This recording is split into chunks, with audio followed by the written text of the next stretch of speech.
I'm going to call this meeting of the Code Enforcement Board to order. We'll stand for a pledge to the flag and the invocation. Invocation. Oh, invocation and then the pledge to the flag, sorry. God and country. Heavenly Father, we thank you for this day. Thank you for this beautiful weather today, for another opportunity to come together to serve our community. We pray that you would bless these proceedings, watch over us, guide our discussions and our decisions, help us to serve each other the very best we can, and in your honor and to your glory. Pray that you would be with us all as we enter this holiday season now, especially, Lord, be with our men and women in the military and our law enforcement and first responders, and especially those who can't be on with their families as we go into this season. Again, thank you for all your blessings, and we pray these things in your holy name. Amen. I pledge allegiance to the flag of the United States of America and to the republic for which it stands, one nation, under God, indivisible, with liberty and justice for all. Fell over. Are we going to hear all four of these? No. Which ones can we eliminate? The first case, which is Lonnie's case, it's coming into compliance, they're working towards compliance. That one's been extended. The second and third case will be heard. The fourth case will not be heard due to them changing ownership without notifying us by state statute. Okay. 2 and 3. So we get 2 and 3. Correct. Oh, this is the minutes. That's why I can't make any sense. Okay, who's going to do? There are no announcements. I have none. Are there any from? I have, I guess, just one brief announcement. Oh, yeah, the minutes. Yes, sir. There had been an issue, I guess, that had arisen over either the June or July minutes. July. Thank you, Mr. Folks. Mr. Davis went back and rewatched the code board proceedings, and he corrected those minutes. Hopefully, we'll have them out to you soon. One of the planning staff members is just printing them so we can distribute. And if you guys are in agreement with those corrected minutes, we would just ask you to approve them. We're going to get them tonight? Yes, sir, you should. Okay. As long as we get them printed out and brought to you. Okay, how about the minutes from the August 20th meeting? Does anybody have any corrections or additions? Hearing none, I'll entertain a motion to accept them as written. So moved. Second? All those in favor? Aye. Wake up, everybody. Okay, the minutes are approved. Mr. Sullivan. Okay, then there's no reason not to proceed with the second case. Kirk R. and Kimberly R. Aronson, who clearly aren't here. Okay, you need to be sworn in. Yes. Anyone who anticipates testifying before the board, if you would, raise your right hand. Do you solemnly swear or affirm that the testimony you give before this board will be the truth? I do. Okay. Good evening.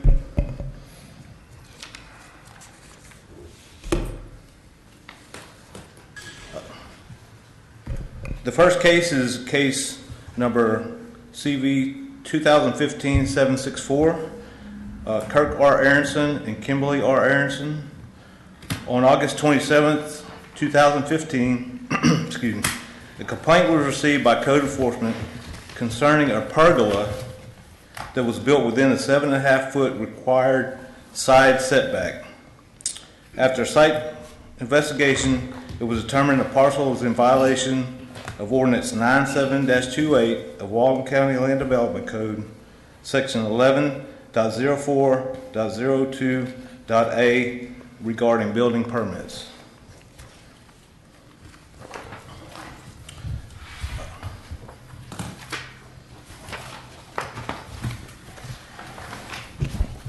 Exhibits 1A and 1B is the actual complaint form, and the picture from the investigation, the initial investigation, which shows a pergola. And if you look at, there is a marker, survey marker for the property line there.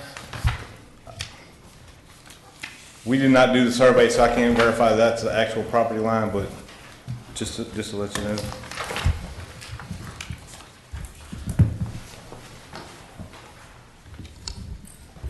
Okay. Property research revealed that 04-3S-200-34070-00E-0020 belongs to Kirk R. and Kimberly R. Aronson of 119 Oyster Lake Drive, Santa Rosa Beach, Florida. That's exhibit number 2.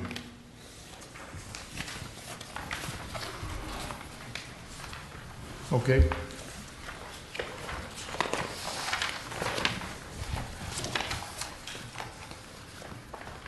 On September 30th, 2015, a notice of violation was sent via certified mail with return receipt to the property owners, Kirk R. and Kimberly R. Aronson of 119 Oyster Lake Drive, Santa Rosa Beach, Florida 32459, with a compliance date of November 2nd, 2015.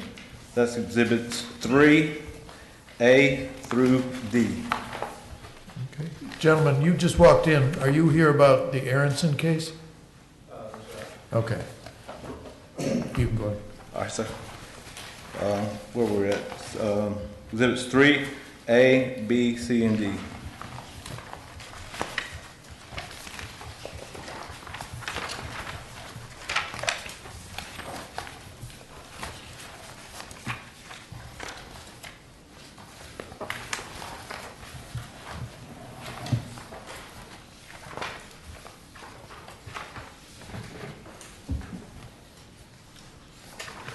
Okay. Exhibit 3C, if you'll notice from the return receipt, it did not have a date on there. Whoever signed for it, they did not date it, so that's why we included Exhibit 3D, which is a print off from the tracking number showing the date that it was delivered.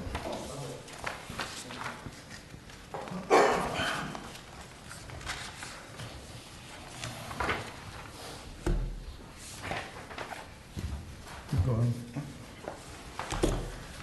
My reinspection on November 3rd, 2015 revealed the property was still in violation. The pergola was still located within a 7.5-foot side setback. That's Exhibit 4.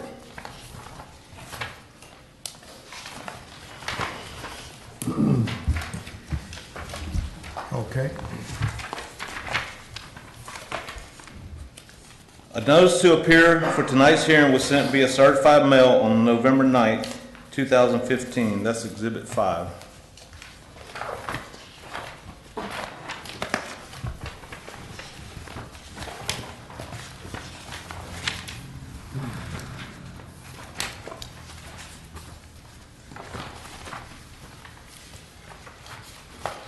There are 2 copies of it?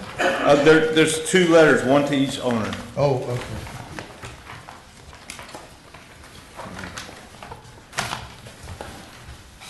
All right.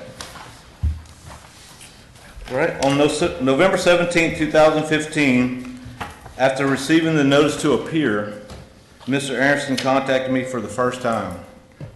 He stated he had just received the notice to appear due to being out of town and was requesting an extension. He also stated that he had come into the planning department back on October the 19th and spoke to Vivian Chamel, one of the planners. And she advised him that if he did not meet the compliance date, he would not be fined at that time. That the next step would be to come to the Code Enforcement Board.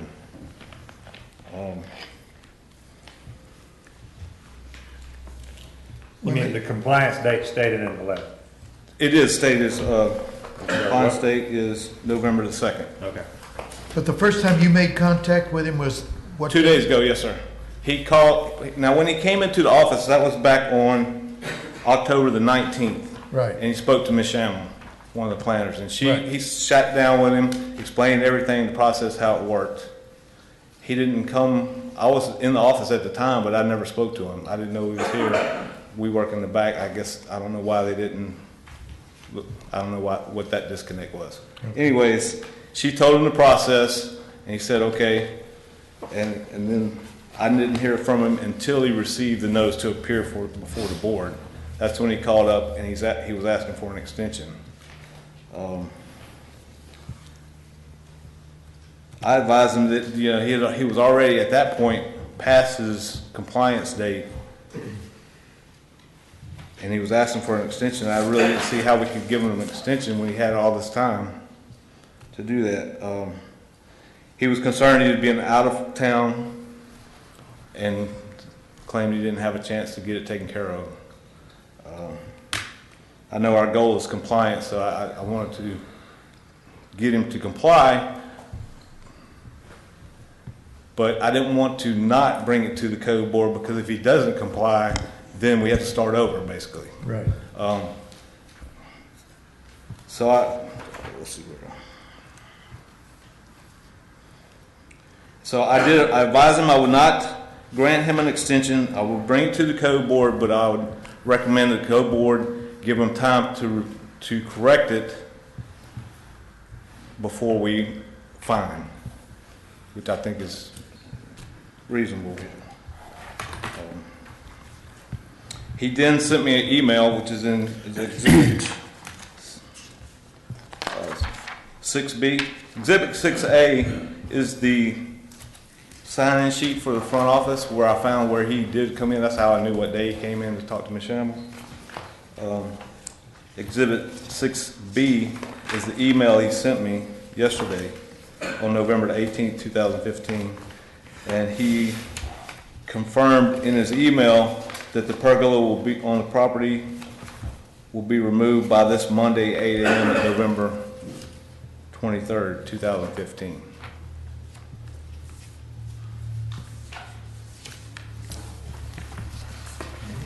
So what are you recommending we do?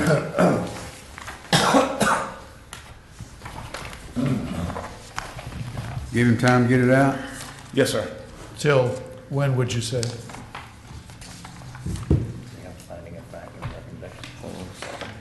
When did we put? He says it's gonna be down by Friday. He tomorrow. said, right, he said, in one part of the email, he says he'll have it down by Friday, which is tomorrow. The other part, he says by Monday. I think there's a minimum amount of days, if I'm not correct, that we have to. State statute requires us to give 5, our LEC requires 7. That's why when he gets to the staff recommendation part, it does take 15 days. Just whether anything, there's no reason for him to object at that point. We're gonna recommend 15 days, even though he requested 1 and 4 days based on his email. You recommending that he be given 15 days to make it go In case away? the weather, anything like that, in all fairness, we're recommending 15 days, and that's just gonna be in his staff recommendation. Okay. Okay, does anybody have any questions? Are you done? One final, the last exhibit, which is 7, was the one I took this afternoon, where it shows the pergola. still Hasn't in place. moved. Yeah. Okay, questions for Mr. Butler, anybody? Just so, the finding of facts and staff recommendation, you can read that now? Yes, sir. Go for it. I make a motion, we give him time. Well, let No, him, he's gonna read, Oh, he is? and then we can make, Oh, then you okay. can do it. First, we need to find a violation. What's that? We need to find a violation if we're gonna do that. Go ahead. Go ahead. This is just the formality. He's got to read it. Well, it's more than a formality. He has to read it, and then we'll make the motion.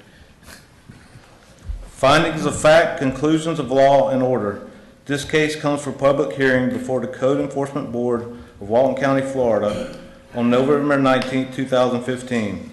After due notice to the respondent and the Code Board, having heard testimony under oath, received evidence, and heard argument, hereby issues its finding of fact, conclusions of law, and order as follows. Finding of fact.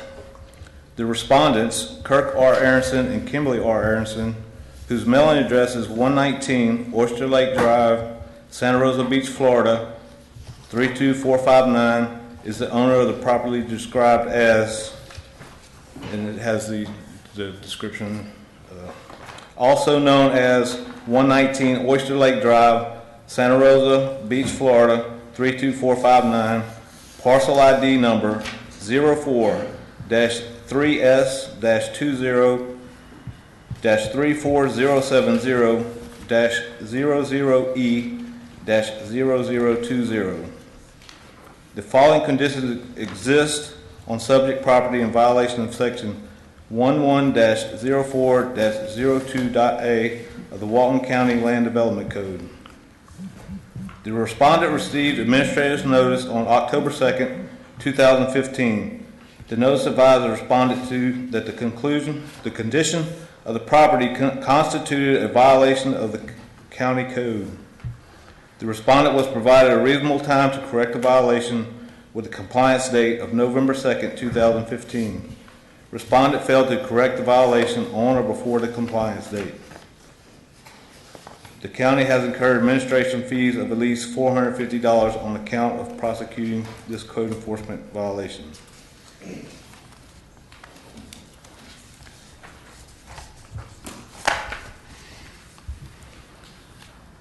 Order. Based on the foregoing findings and facts and conclusions of law, and pursuant to the authority granted in Chapter 162, Florida statutes, by motion made on duly seconded and passed by the Code Board on majority vote, it is hereby ordered. Staff recommends the respondent is to correct the aforesaid violation on or before December 4th, 2015. The respondent is further ordered to contact the Walton County Code Enforcement Department to arrange for reinspection of subject property to verify compliance with this order. In the event the county staff finds that the aforesaid property is not brought into compliance after December 4th, 2015, the respondent shall be ordered to pay a fine in the amount of $250 per day per violation until the property is brought into compliance. Assessment of such penalties shall be as provided by law. If the property is not brought into compliance on or before December 4th, 2015, an administrative fee of $450 shall be assessed against the respondent and shall be paid on or before December 19th, 2015. Under recordation in the public records, this order shall constitute a lien against the land on which the violation exists and upon any other real or personal property owned by a respondent. In the event the lien remains unpaid for 3 months from the finding date, the board may authorize the county attorney to foreclose on the lien or to sue to recover the money judgment for the amount of the lien plus accrued interest. Upon petition of the circuit court, such order shall be enforceable in the same manner as court judgment. The fines imposed in this order shall continue to accrue until respondent comes into compliance or until judgment is rendered, whichever occurs first. A true and correct copy of these findings of fact, conclusions of law, and order shall be delivered to the respondents by certified mail with return receipt requested or by hand delivery. Okay. Yeah, Dave? Just for clarification, you mentioned $450 in administration fees already accrued, or costs already accrued, and then you mentioned another $450 if he hadn't come into compliance by December 4th. Is that two? No, sir. No, sir. Okay. So you're saying we don't impose the administration fees unless he doesn't come into compliance? That's correct. I was recommending that we do not fine any fees or fines until he's. If he does not come in compliance, then we fine him. All right, just wanted to clarify. Okay. Does everybody understand? Richard? I was going to make a motion. Oh, good. I'd like to move that the Aaronsons be found in violation of Ordinance 97-28, Walton County Land Development Code, Section 5.00.03 regarding building setback requirements and Section 11.04.02.a.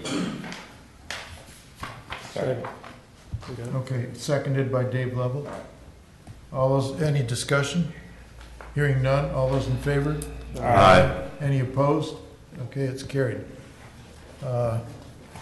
We found him in violation. Do we need to accept the county's recommendation that? Second. All right, moved by Mr. Lovell, seconded by Mr. Bowman. Any discussion there? Hearing none, we'll vote on the motion. All those in favor? Aye. Any opposed? It's carried. Okay, thank you. We can move on then to the second case. And who's going to, you are going to do this one again, Mr. Butler? No, sir, this is... Ms. Manning? Yes, ma'am. Okay. Oh, I'm sorry, just to clarify, Oh. the board would like to accept staff's packet into evidence as part of the record, Yeah, correct? there's no one to object. That's true, Okay. but I guess just to clarify that for the minutes. I don't need to vote on that, right? No, sir, you Okay, can I'll accept just it. note it. Okay. Is there anyone here who's going to testify in this matter? And then would you stand and be sworn in, please?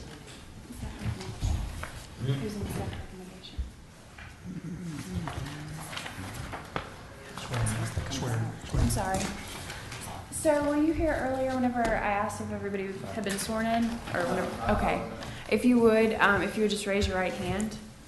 Do you solemnly swear or affirm that any testimony you give before this board will be the truth? I do. Thank you.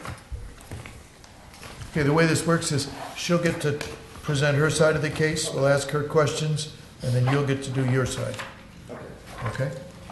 And if she wants to introduce things into evidence, you have a right to object if you have a valid reason to object to something being introduced as evidence. He's currently got a copy of the exhibits if you want. Okay, is there anything in there, have you looked at it? Yeah, I looked at it. Do you see any reason that we shouldn't accept any of that as evidence? Okay, then we'll accept it into evidence. Good evening, Stephanie Manning, Walton County Code Enforcement Officer. This is regarding case CV 2015-000655 regarding John Albert Bill Wells. On July 23, 2015, a complaint was received by code enforcement concerning commercial equipment being parked on a residential lot.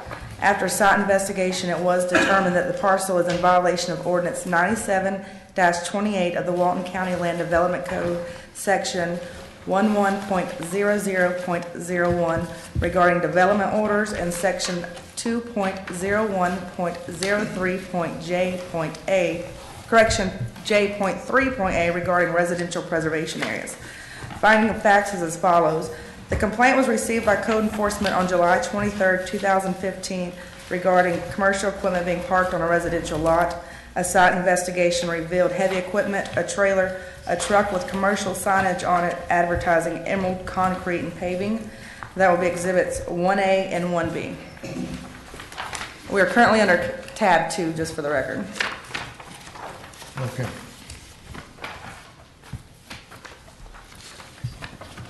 You go ahead. Property research reveals that parcel 13-2 south-42240-001-00G0 belongs to John Albert Bill Wells of 85 East Harborview Road, Santa Rosa Beach, Florida. Research from the Florida Department of State Division of Corporations also reveals that Emerald Concrete and Hardscapes LLC has a principal address also of 85 East Harborview Road, Santa Rosa Beach, Florida 32459, with a registered agent being John A. Wells, located at that same address. That'll be exhibits 2A and 2B. Okay. On July 27, 2015, a notice of violation was sent certified mail return receipt requested to the property owner, John Albert Bill Wells, at 85 East Harborview Road, Santa Rosa Beach, Florida 32459, with a compliance date of September 1st, 2015. That'll be exhibits 3A and 3B.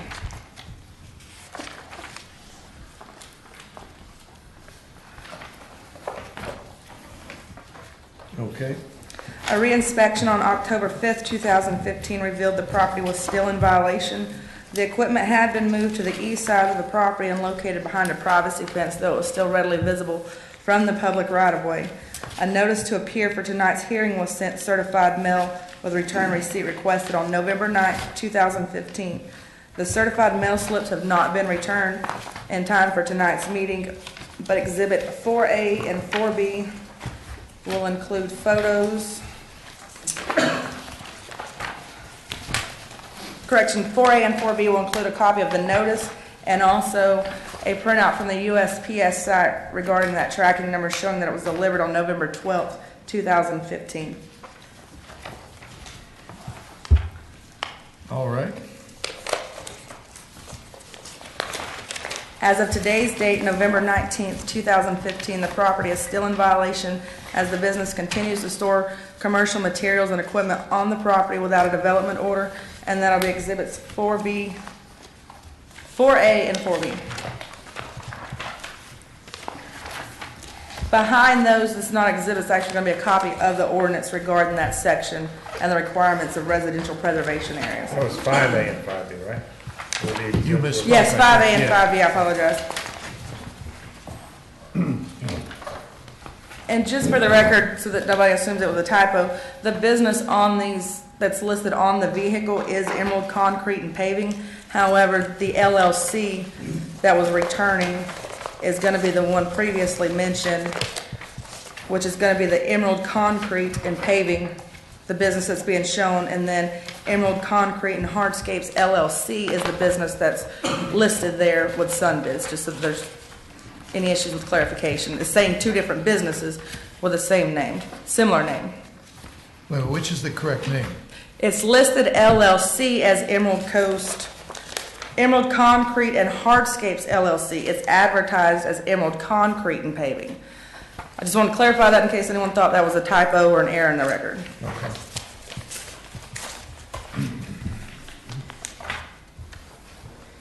You could proceed. Oh, there's no more procession. Okay, do you have a recommendation for us? I do. The finding of facts are as follows. The respondent, John Albert Bill Wells, whose mailing address is 85 East Harborview Road, Santa Rosa Beach, Florida, 32459, is the owner of the property listed as 85 East Harborview Road, Santa Rosa Beach, Florida, 32459 for parcel ID 13-2 South-2-1-42240-001-00G0.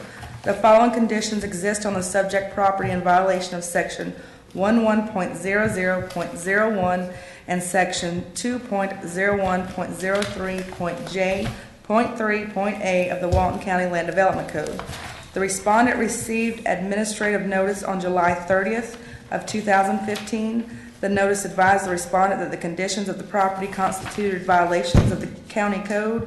The respondent was provided a reasonable time to correct the violation with a compliance date of September 1st of 2015.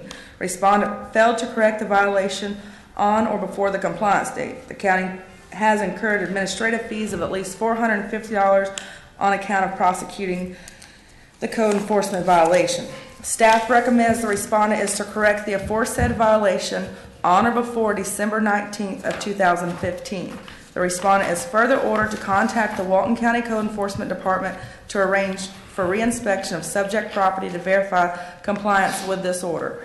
In the event county staff finds the aforesaid property is not brought into compliance after December 19th of 2015, the respondent shall be ordered to pay a fine in the amount of $250 per violation per day until the property is brought into compliance. Assessment of such penalties shall be as provided by law.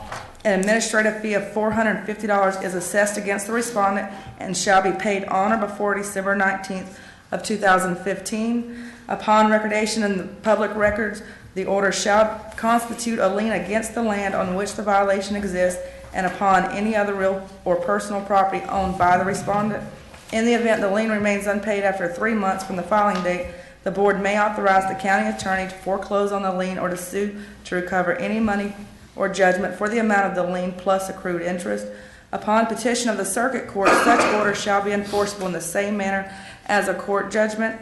The fines imposed in this order shall continue to accrue until the respondent comes into compliance or until judgment is rendered, whichever occurs first.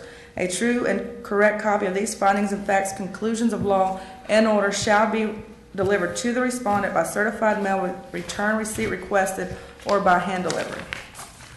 Let me make this clear. There are two violations that you're alleging? Yes, sir. The first one is operating without a development order, which is Chapter 11, and then the violation of Chapter 2 regarding residential preservation areas. And you'd like to fine him $250 a day for each of those? Correct. So, That is staff And in this- recommend. That's our standard staff recommendation. And in this case, the $450, it's not like the last case. In this case, you want to assess it. Correct, because there was arrangements made in the other case prior to. Okay. Mr. Foltz. so operating without, Just so that I'm clear, it seems that the initial thing that got everybody's attention was the equipment that was being parked on the property. Correct. In fact, that's not really the violation that we're looking at here, or is it? Well, it is. The equipment's parked out there. For the equipment to be stored on the property, whether he's running a store or storing equipment there, that would require development order commercial activity. Not only is he operating without a development order, it's also a violation, even if he most likely would not be able to get a development order because residential preservation would not allow. So the operating without a development order is the fact that it's a business, it's registered as such in residential preservation. And that he's storing it there. That's our Right. proof, is that it's still stored there as of today. And then in addition, he's violating the requirements of a residential preservation land use area. Great, thank you. So, let me take that a step further. So I'm thinking that that's kind of I don't guess double jeopardy is the word, but we're kind of a defective order. We can't, if he can't get a development order, which we know he can't, well, shouldn't we just be sticking with the one violation, residential preservation? I'm not sure if he can obtain a variance. I was looking for Mac on that one. Residential land use on that section, chapter 2, that's listed in the back, it does make mentions of development orders that were previously in place. I don't know, I can't answer that question since I'm not a planner, of whether or not he can get a variance. I did discuss that with him, what his options would be to remove it or obtain a variance. Don't know if he would be even allowed to obtain that. Okay, any more questions for Ms. Manning, or shall we hear from Mr. Wells?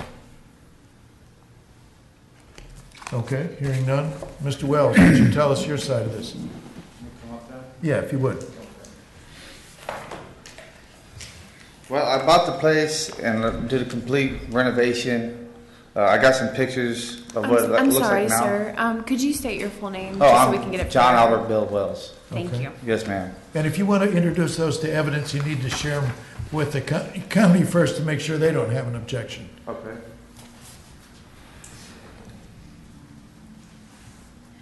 And just so you know, sir, if you give us those pictures, we are going to keep them for the record. That's fine. Okay.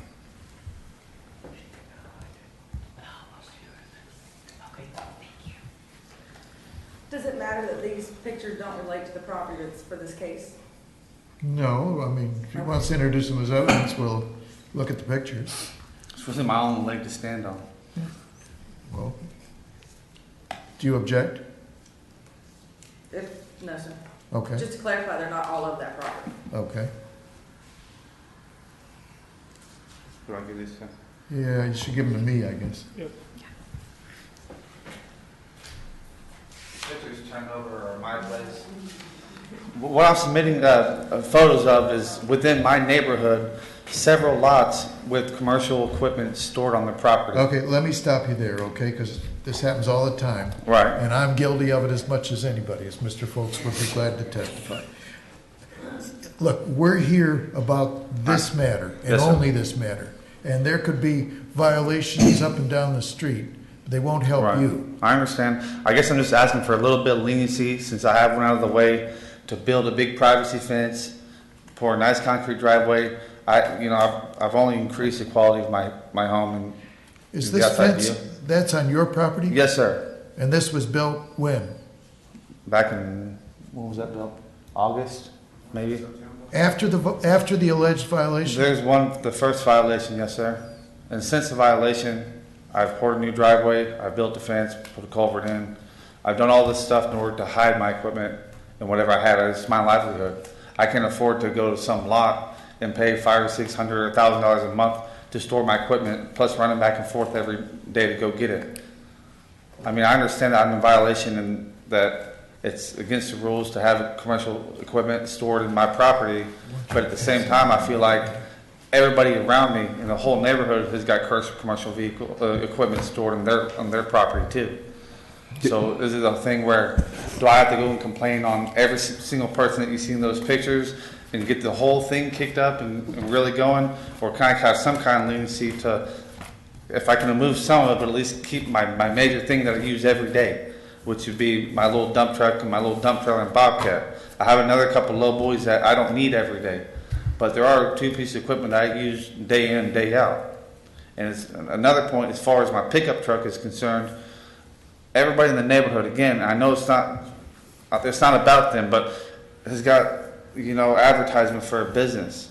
That's my personal truck. It's not even in the company's name. I drive that to go eat dinner with my wife. I drive it on vacations. It's my truck. I just happen to have my business name and information on there for advertising.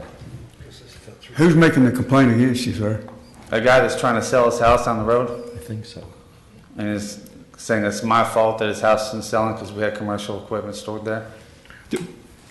Do you understand it's not just a matter of having commercial equipment parked there, it's that you're actually operating a business in a residential preservation area? Well, I kind of disagree with that. I mean, I'm not running any payroll. No employees are meeting me at my house. I'm a serious operation. Your LLC states your address as your business address. Well, I mean, it's a sole proprietorship LLC. Excuse me? It's a sole proprietorship LLC. I'm the only guy on it. You know, I mean, that's where I live. I understand, but it's still stating the business address being.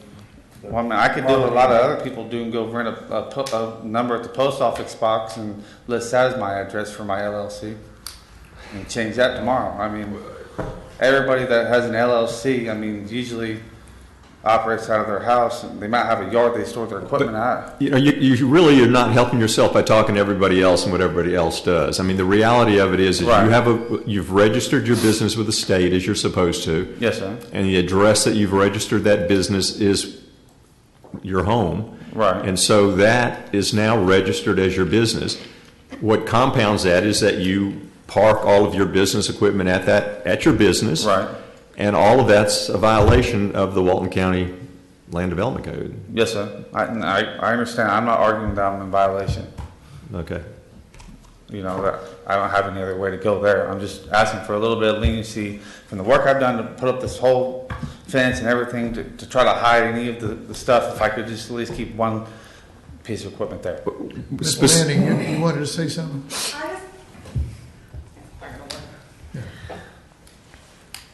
I just want to clarify for the record, based on the photos that I submitted, the truck that had the pictures on it. When I first inspected this site, I spoke with Mr. Wells in the middle of the street regarding another lot. He also had the equipment on. The truck itself does not have to be removed, even though it has lettering. The county's not requesting that his personal truck be removed. Right, just the equipment that's cranking up in the morning and things like that that's being stored on the lot. We have no problem with the truck just because it has lettering on it. Even if he puts a higher fence to hide his equipment, it's still in violation? The equipment's still there. It's not whether or not it's seen like junk and debris, it's the fact that it exists on the property. It's a business.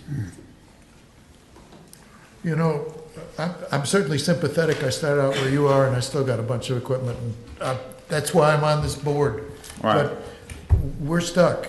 We got to enforce the law, okay? And you haven't given us a way that we can find an exception. A question.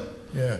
If I change the address on my LLC to a different address, would I be able to store anything at my property? Your pickup truck. That's it. Yeah. The other problem you have too is that going to and from your residence down the streets of your neighborhood is one of the things that's probably causing the problem. Because with the kind of activity you have, it's probably adding to the negative attitude of your neighbors in terms of getting equipment back and forth to your house.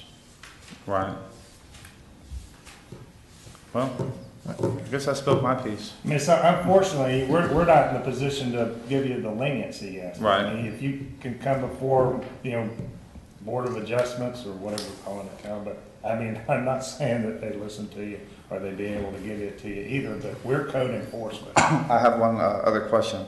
Yeah. I have a small dump truck that I use to pull my RV with. That's an interesting one. You could probably get away with that one. Was there a big problem with that one? I can't see how. Well, if it's got his name on it, it's his truck.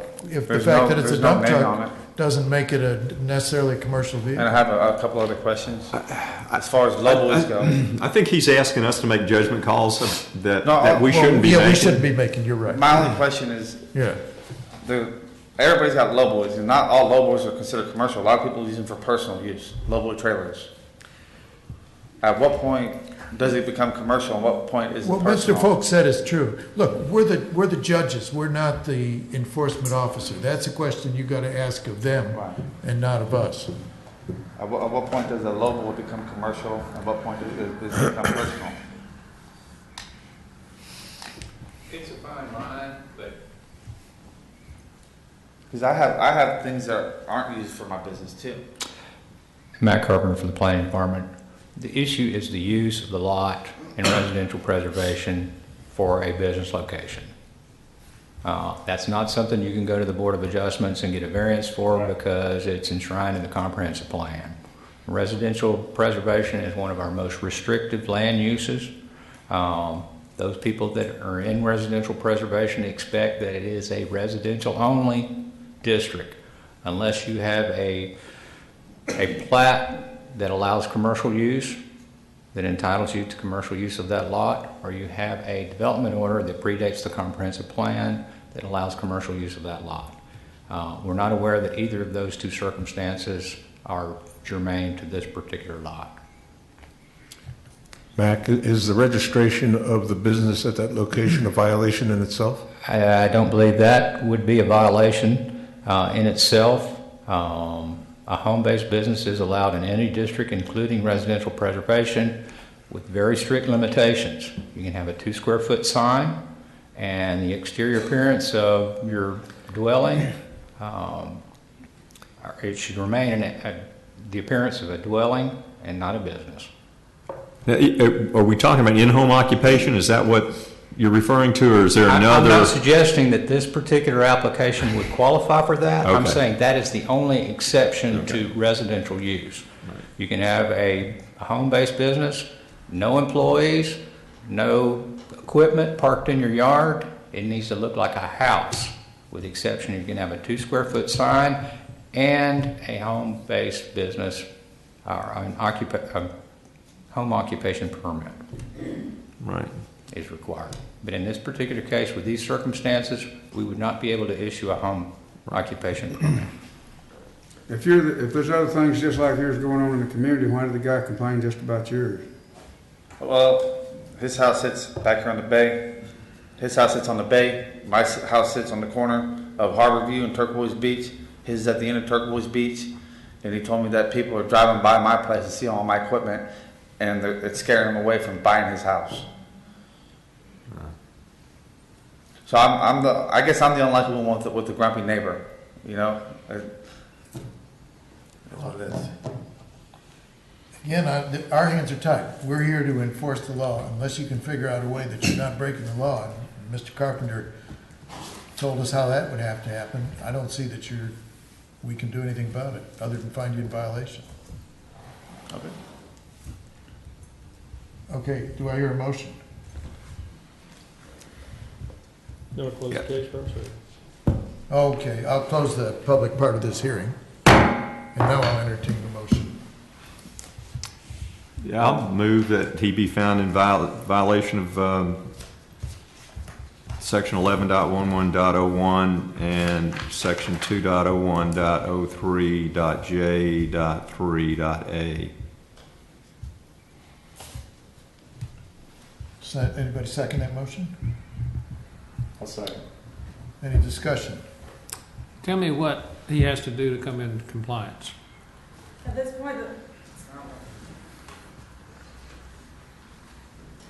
To bring the property into compliance upon reinspection, all the equipment would need to be removed from the property.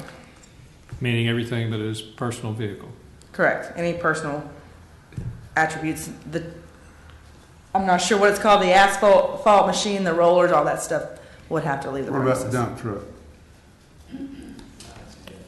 About what? The truck? The dump truck. The personal truck? No. Yeah, the dump truck would only be used for business, so. No. Well, Anyway, if the dump truck's used for both business and personal, it needs If to it's go. business, it needs to go, because that still falls up under the commercial activity. All right. I just wanted to make sure he understood what he has to do, okay? So, just so that I'm clear, the other violation was not just the stuff parked in the yard, it's the fact that he's running a business out of there. So is your position, if he moves all that, you're not going to know whether he's operating a business out of there or not? Correct. Honestly, all we have as evidence right now is that the equipment is being stored there. I don't think he's opening up shop and, paving somebody's yard there, but the fact that he's using it for commercial storage is what my violation was. Matt Carpenter, he could have a home-based business there, using only 25% of the structure as an office, A lot of professional people may do that. The traffic to the house can't exceed traffic you'd normally see for a residential circumstance.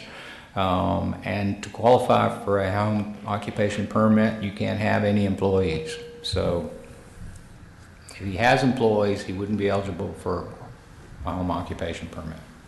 But he can answer the phone there, print out his invoices, whatever. He could certainly do that if that is the business location and he has no employees. Okay. So Mayor, it boils down to he needs to move the equipment. Let me ask one other question. If he built a Is that garage to correct or not? completely hide it, Hold on, No, just- sir. No, sir, that would not satisfy the violation. Well, Hiding the equipment does not satisfy I the said violation. moving the- Removing the I don't equipment, want about the other. removing the equipment from the lot will satisfy the violation. all right, so there's a motion and a second on the floor. All those in favor? I'm still not, I've got one other question. I mean, even though he can operate a business out of there, he would have to apply for an in-home occupation permit. It can't because he's got employees. No, he doesn't. No, do you Yes, have sir, he employees? would have to He doesn't apply have for the employees. permit, and one of those qualifications is you cannot have any employees. Well, you said he says he has no employees, so, And no independent contractors that are working as part of that business. oh, okay.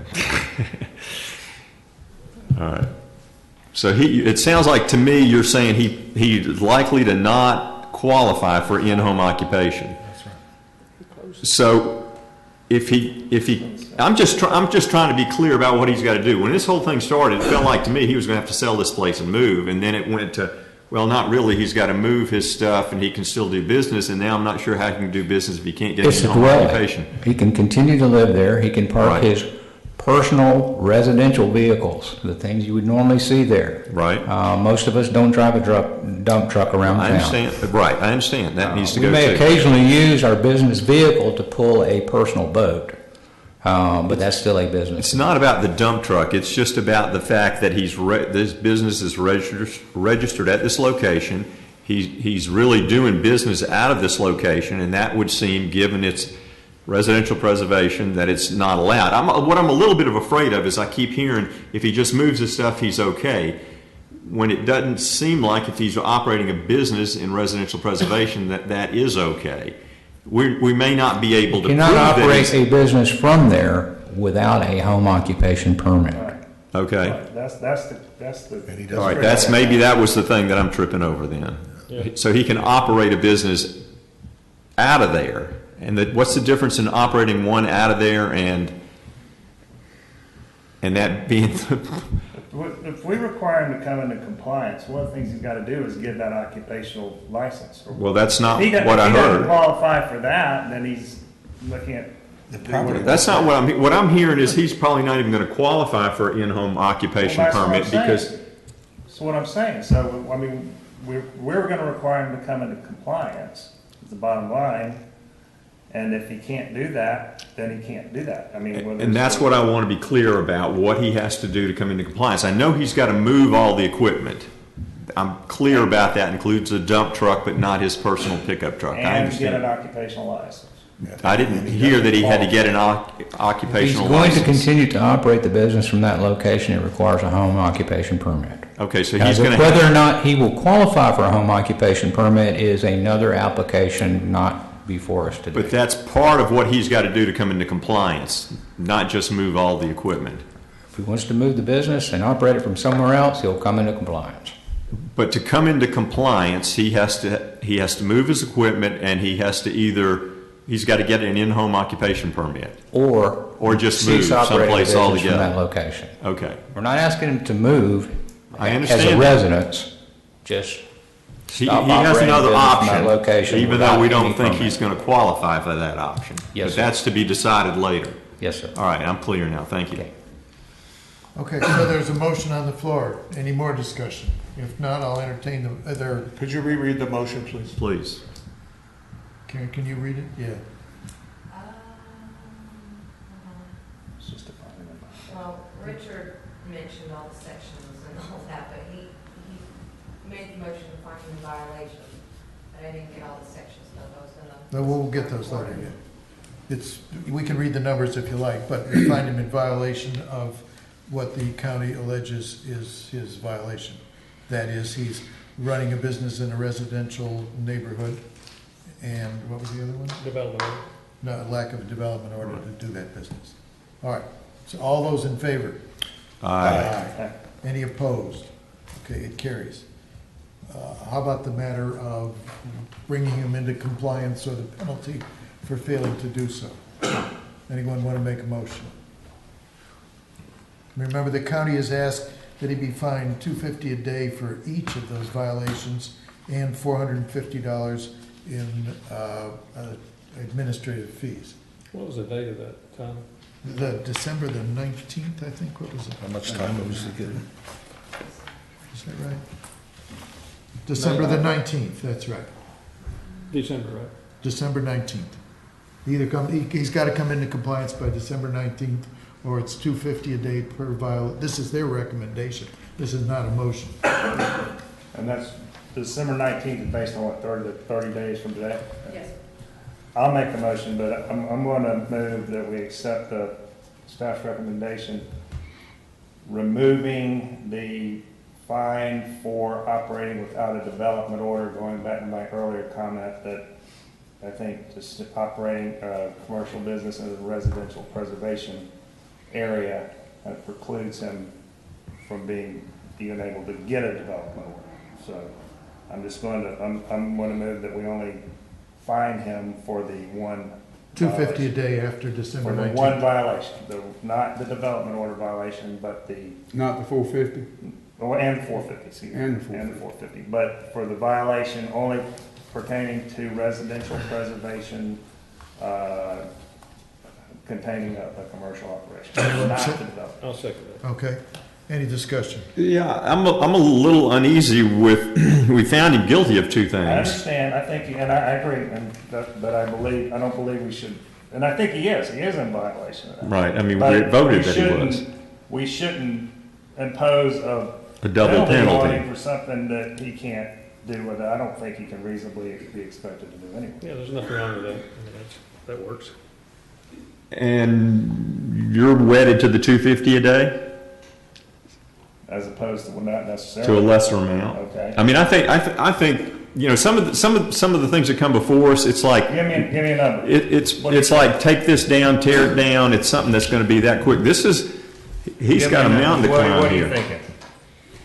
You don't have a judgment call here. This is. Yeah, we do. How It's a motion. much of a fine that we impose per day if he doesn't come 150? into compliance? I think it's, all he's gotta do is take his equipment out. That's all he's gotta do. I mean, That's why I wanted the clarification. What I heard is he's also got to get an in-home occupation, which he Can't get. may not be able to get, so he may not be able to come into compliance so easily. That's why I was trying to get a clear handle on that. So if he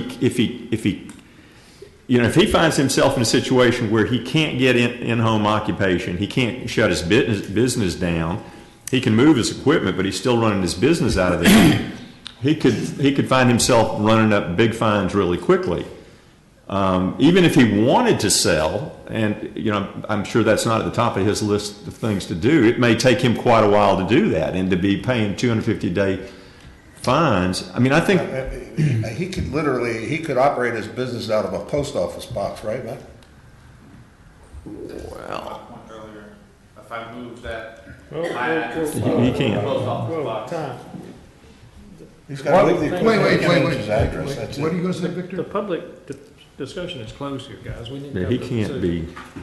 be. Do you think then may possibly extending the compliance period past the 19th?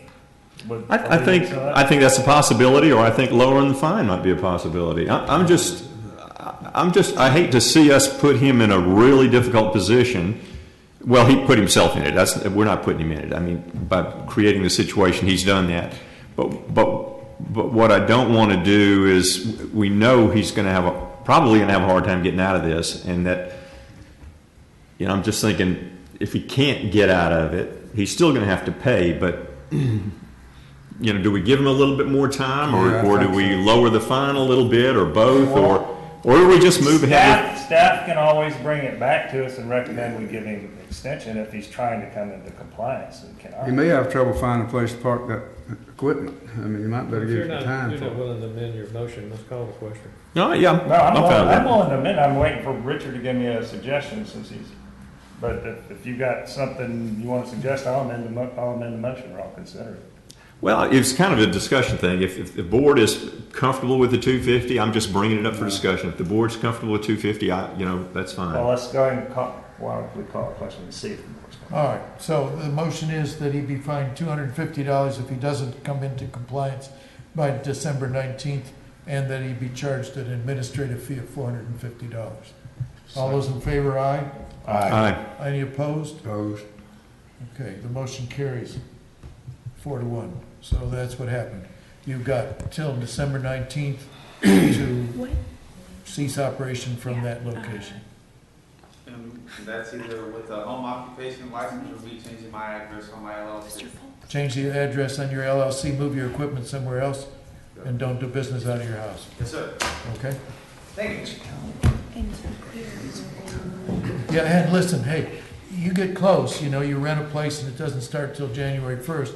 You could try going back to them and saying, hey, I need till January 1st, and we'll see what He happens. doesn't need anything except the post Yeah. office box. Okay, that's it, right there. Only those two cases that we're gonna hear, and then there are these notices to post. We're gonna be holding off on those. Okay, all of them? Yeah, so we'll follow up with those at the next meeting. So we're done? We have one more. Yeah. Well, except real quick, I promised you all that we would have the corrected minutes. Mr. Davis has been very sick the last 2 days, and we're having trouble finding them. I'm sorry. Mr. Davis has been very sick the last 2 days. I'm trying to get the minutes from him, but he can't find them right now. So if we can bring them back in the December meeting, I apologize for that delay, but we will have them corrected at the December meeting, I promise. That's fine with me. Okay. I mean, in reality, are we going to meet in December? Well, we'll have to see what the caseload is in December. I mean, usually it's We got 2 cases. Usually there isn't one. right. Yeah. We'll just have to wait till December 16th or whatever. If not January, then. Yeah, if not January. But Richard, I mean, as long as we correct it sooner or later, right? Oh, yeah, I'm It's fine with that. cool. I don't have a problem with it. Okay. Then I'd entertain a motion to adjourn. Whoa, no, I won't. Karen? In your books, should have the 2016 meeting dates. and Yeah. you guys can go and those, Do we need to accept these? so, how does that go? These are the Yes. third Yeah. Thursdays, right? They're Yes, all sir. third Thursday. You just need a motion and a second We have no month off. Okay. and a I vote. move to approve the recommended dates for next year. Second. You have enough time. Yeah. Gentlemen, all those in favor of accepting these dates as the gospel? Aye. Okay. Now can I entertain that motion? So moved. Move to adjourn. Move to adjourn, second? I need a second. Either way. Well, that wasn't bad, that one. Man, I swear I feel for that guy. I feel sorry, little boy, I've been in that situation. I was, that's why I'm here, because that happened to me, but I had the ace in the hole. I was there before they had the land development. Yeah. But I had to do it twice. I had to fight my way through it twice. Same Jerry. You might have been around. What is that? Oh, No, I said, I'm just gonna. I was here, sorry. I know. At that point, the board of the planning commission. We have to, yeah. We get things done, man. Albert Paris, I think he's the Yeah. guy actually got me up. I can't believe that one. Yeah, I like it. Yeah, and I tell you, I won, and then they lost the papers and some of